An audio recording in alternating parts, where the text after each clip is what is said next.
Welcome to the only daily podcast focusing on compliance news of the day. Each morning, start your day with a cup of coffee and Tom Fox, the voice of compliance, to hear about 4 of the top compliance, corruption, or leadership stories you will need to start your day.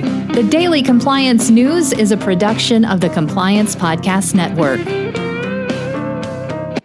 First, a word from our sponsor.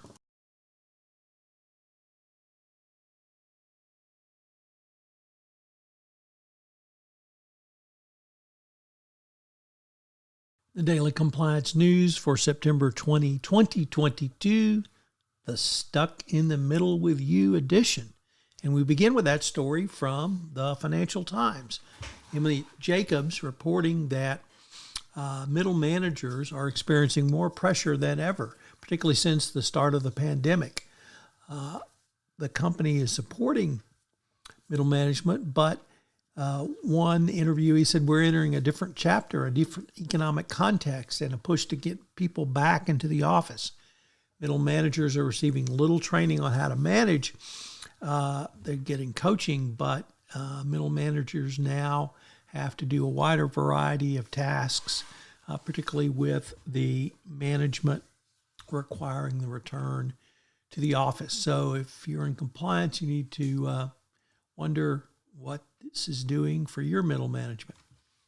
Next from Reuters, a judge has nixed a lead plaintiff in the Credit Suisse fraud case. This is an action where the bank failed to warn investors about the risks of its portfolio loans to Russian oligarchs that caused the stock to decrease in March, I believe, of this year. And there's an excellent discussion of what this means for smaller investors. In a very interesting article, the U.S. Senate may go after the process for corrupt ambassadors being appointed to U.S. ambassadorships.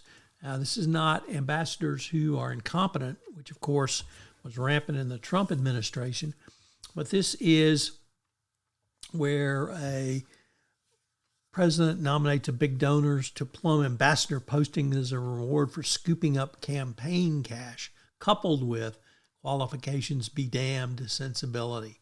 So there's clearly, most glaringly under the rubric in the Trump administration, where the Trump backer Woody Johnson, the New York Jets owner, who was appointed as the ambassador to the Court of St. James in London, raised the possibility of moving the British Open to a Trump-owned resort and made disparaging remarks regarding religion, sex, and color.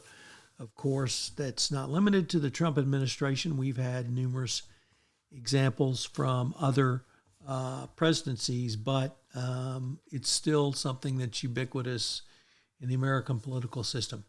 And finally, a second story from Reuters, as a Hungarian government is going to submit an anti-corruption bill to avoiding the loss of EU funds. The EU's threatened to deny $7.5 billion in funds to Hungary for its failure to address the corruption of its corrupt regime. Surprise, surprise. So it's putting forward an anti-corruption bill. Good luck.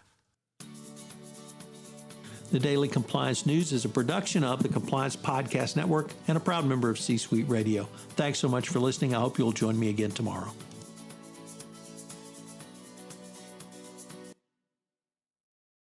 This podcast is a part of the C-Suite Radio Network.